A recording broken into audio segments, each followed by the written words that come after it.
Hello बच्चों, online class में आपका स्वागत है। बीएसटीसी प्रथम वर्ष शिक्षा के उद्देश्य ज्ञान एवं पाठ्यचर्या का अध्ययन कर रहे हैं। हम इकाई 2 चल रही है हमारी, और इकाई 2 में हमने बौद्ध शिक्षा के बारे में पढ़ चुके हैं। अब जैन परंपरा के बारे में अध्ययन कर रहे हैं। जैन परंपरा में भी हमने जैन परिचय के बारे में पढ़ा, जैसे इस जैन परंपरा की स्थापना किसने की, और जैन परंपरा को मतलब है कि इसका प्रचार प्रसार किसने किया। ये मैंने पिछले वीडियो में बताया था कि इनके जो संस्थापक थे वो थे पहले तीर्थकर ऋषभदेव जी, और जो 23वें जो तीर्थकर थे वो पार्श्वनाथ। उनके बाद यानी 599 ईसा पूर्व के बाद अपने महावीर स्वामी जी जो 24वें तीर्थकर बने, उन्होंने जैन परंपरा का और जैन दर्शन का यानी जैन धर्म का सबसे ज्यादा प्रचार प्रसार किया। और इन्होंने इसमें जो शिक्षा दी उन शिक्षाओं के बारे में उन्होंने सभी को अवगत करवाया, और सबको ये मतलब है कि सबसे ज्यादा अगर ज्ञान प्रसार किया है जैन धर्म का तो वो क्या है, महावीर स्वामी जी ने। आज कल मैंने जैन दर्शन जैन परंपरा में शिक्षा की अवधारणा में शिक्षा के लक्ष्य एवं उद्देश्य के बारे में बताया था, जो पहला पॉइंट था। आज हमारा दूसरा पॉइंट है शिक्षण विद्या। शिक्षण विद्या ठेठ अब जब से शिक्षण प्रारंभ हुआ है, तब से शिक्षण विधि बहुत ही एक अहम भूमिका रखती है। आज भी हम ये कहते हैं कि आपके पास में बहुत सारी सामग्री है पढ़ाने के लिए, आपने बहुत सारा ज्ञान है, बहुत सारा अनुभव है और बहुत सारी जानकारी आप रखते हो, लेकिन उसको सही तरह से बच्चों को बताने में आपको तकलीफ आती है, या आपके पास में सही तरह से तरीका नहीं है बताने का, तो आपके पास में संचित ज्ञान व्यर्थ है। क्योंकि संचित ज्ञान को बताने का एक तरीका होना चाहिए, उस तरीके को ही हम शिक्षण विधि कहते हैं। आपकी बताने की जो एक विधि होती है, एक पढ़ाने का, एक गुरु को पढ़ाने का, समझाने का, एक शिक्षक के द्वारा वो विषय वस्तु बताने की एक कला होती है। उस कला के माध्यम से ही शिक्षार्थी ज्ञान प्राप्ति करता है। तो आज हम उसी शिक्षण विधियां यानी जैन परंपरा में शिक्षा की अवधारणा में शिक्षण विधियां कौन सी थी, उन विधियों के बारे में आज हम इस वीडियो के माध्यम से चर्चा करेंगे। जैन दर्शन के अनुसार ज्ञान की 5 कसौटियां मानी गई है। जैन दर्शन के अनुसार ज्ञान की 5 कसौटियां मानी गई है। मति, श्रुति, अवधि, मन प्रयोग और कैवल्य। कौन कौन से मानी है? मति, श्रुति, अवधि, मन प्रयोग, कैवल्य। ये 4 जैन दर्शन के अनुसार ज्ञान की 5 कसौटियां मानी गई है। अब सबसे पहले आता है मति ज्ञान। मति अपना जो दिमाग, मस्तिष्क यानी मन से अपन को जो काम करते हैं उसको बोलते हैं मति ज्ञान। मति ज्ञान यानी प्रत्यक्ष ज्ञान होता है। मति ज्ञान के द्वारा प्रत्यक्ष ज्ञान होता है, जो इंद्रियों के माध्यम से किसी वस्तु की निश्चितता का बोध कराता है। यानी हम इंद्रियों के माध्यम से, हमारी ज्ञानेंद्रियों के माध्यम से जो ज्ञान प्राप्त करते हैं उस ज्ञान को मति ज्ञान कहा जाता है। यानी हम आंख के द्वारा यानी देख के ज्ञान प्राप्त करते हैं, कान के द्वारा सुनकर ज्ञान प्राप्त करते हैं, मुंह से हम बोल के ज्ञान प्राप्त करते हैं, कान और नाक से हम सुनकर ज्ञान प्राप्त करते हैं, त्वचा से हम स्पर्श करके ज्ञान प्राप्त करते हैं। यानी हमारे ज्ञानेंद्रियों के माध्यम से हम जो ज्ञान प्राप्त करते हैं उस ज्ञान को हम मति ज्ञान कहते हैं। अब मति ज्ञान के पूर्व दर्शन अर्थात संवेदना, मतलब मति ज्ञान के पूर्व दर्शन एवं संवेदना होती है। यानी हमेशा ये ध्यान रखो कि मति ज्ञान भले है कि मन से ज्ञान प्राप्त करना, यानी मन के द्वारा जो ज्ञान प्राप्त किया जाता है उससे पहले हम दर्शन और संवेदना होती है। यानी संवेदना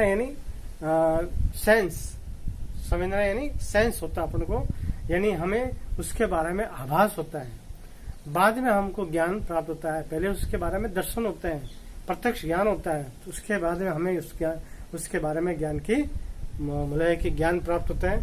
अब दर्शन के भी 5 अवस्थाएं बताइए। कौन कौन सी बताइए? व्यंजनावग्रह, दूसरा है अर्थावग्रह, तीसरा है इहा, चौथा है अवाय और 5वां है धारण। मति ज्ञान इंद्रिय अनुभूत ज्ञान होता है। मति ज्ञान इंद्रिय अनुभूत ज्ञान होता है, यानी हम इंद्रियों के द्वारा जो ज्ञान प्राप्त करते हैं उसको मति ज्ञान कहा जाता है। मति ज्ञान की विद्या अनेक विद्यालय विषयों के शिक्षण में प्रयुक्त की जाती है, जैसे प्रायोगिक विज्ञान में प्रत्यक्ष ज्ञान, फिर इतिहास के अतीत को छात्रों में संज्ञा ज्ञान एवं ज्ञान तथा गणित तत्व के ज्ञान की विधियां प्रयुक्त की जाती है। अब है इसके बाद में श्रुति ज्ञान। श्रुति ज्ञान को शब्द ज्ञान भी कहा जाता है। श्रुति ज्ञान को शब्द ज्ञान भी कहा जाता है, जो लक्षणों, प्रतीकों या शब्दों के माध्यम से प्राप्त होता है। श्रुति ज्ञान लक्षणों, प्रतीकों, शब्दों के माध्यम से भी किया जाता है। इसको हम शब्द ज्ञान भी कहते हैं। इसको क्या कहते हैं? शब्द ज्ञान भी कहते हैं। और श्रुति ज्ञान भी 4 प्रकार का होता है। कौन कौन सा? लब्धि, दूसरा है भावना, तीसरा है उपयोग और चौथा है नय। ज्ञान के भंडार में निरंतर वृद्धि होने के कारण श्रुति ज्ञान संचित ज्ञान को नई ज्ञान हस्तांतरित करने का सुलभ साधन है। मतलब कि श्रुति ज्ञान के भंडार में निरंतर वृद्धि होने के कारण श्रुति ज्ञान संचित ज्ञान को नई पीढ़ी हस्तांतरित करने का सुलभ साधन माना जाता है। ठीक है, इसके अंतर्गत पुस्तक, अध्ययन, व्याख्या, चर्चा, शिक्षण विद्या वर्तमान में प्रयुक्त है। अब है इसके बाद में अवधि ज्ञान।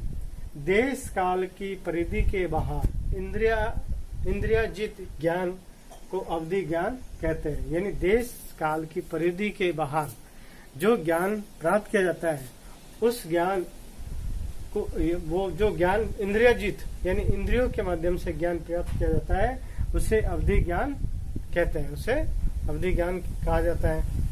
अब इसके बाद में मन प्रयोग ज्ञान, चौथा है मन प्रयोग ज्ञान। ज्ञान को इस कोटि पर पहुंचकर मनुष्य अन्य व्यक्तियों के वर्तमान तथा अतीत संबंधी विचारों एवं मनोभावों को जान सकता है। यानी मन प्रयोग ज्ञान किसको बोलेंगे? कि ज्ञान को इस कोटि पर पहुंचकर मनुष्य अन्य व्यक्तियों के वर्तमान एवं अतीत संबंधी विचारों एवं मनोगत ज्ञान को जान सकता है। जैन दर्शन के अनुसार 4 कषाय के कारण व्यक्तियों के मध्य जो दूरी निर्मित हो जाती है उसे मन प्रयोग ज्ञान से दूर किया जा सकता है। यानी जो व्यक्तियों के बीच में, 2 व्यक्तियों के बीच में, 2 से अधिक व्यक्तियों के बीच में जो दूरी बन जाती है वह मन प्रयोग ज्ञान के द्वारा दूर किया जा सकता है। ठीक है, नेक्स्ट है इसके बाद में केवलीय ज्ञान। जैन दर्शन के अनुसार केवलीय ज्ञान पूर्ण ज्ञान की स्थिति है। यानी जब व्यक्ति को पूर्ण ज्ञान यानी संपूर्ण ज्ञान प्राप्त हो जाता है तो उस ज्ञान को हम केवलीय ज्ञान की स्थिति कहते हैं। अब जब सभी भौतिक द्रव्य का ज्ञान हो जाता है और वह सर्वज्ञ बन जाता है, जब उसको भौतिक द्रव्य यानी सभी भौतिक द्रव्य का ज्ञान हो जाता है और वो सर्वज्ञ हो जाता है तो ऐसे ज्ञान को हम केवलीय ज्ञान कहते हैं। उसको कौन सा ज्ञान कहेंगे? केवलीय ज्ञान। जो जीव क्रमबुद्ध से मुक्त हो और ज्ञान प्राप्त हो जाता है, मतलब क्रमबद्ध यानी अपने कर्मों से बंधन से मुक्त हो जाता है, उस ज्ञान को हम केवलीय ज्ञान कहते हैं। जिसको इस धरती पर जन्म मरण से मुक्ति पाले उस ज्ञान को हम केवलीय ज्ञान कहते हैं। अब उपरोक्त अंतिम 3 ज्ञान की कठोर साधना से प्राप्त होती है। यानी ये कठोर मति ज्ञान, श्रुति ज्ञान, अवधि ज्ञान, ये कठोर साधना करनी पड़ती है।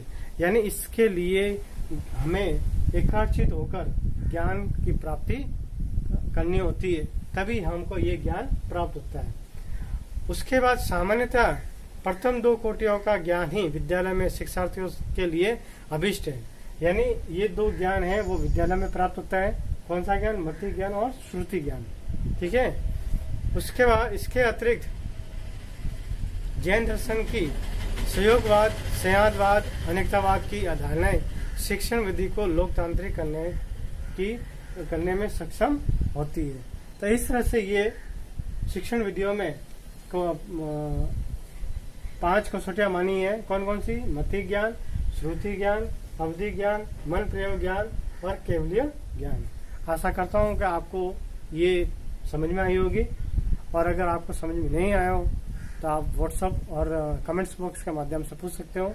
कमेंट्स बॉक्स में जाकर अपना नाम और पिता का नाम लिखकर अपनी उपस्थिति अवश्य दर्ज कराएं। नेक्स्ट वीडियो में हम अगला विषय लेकर प्रस्तुत होंगे। धन्यवाद।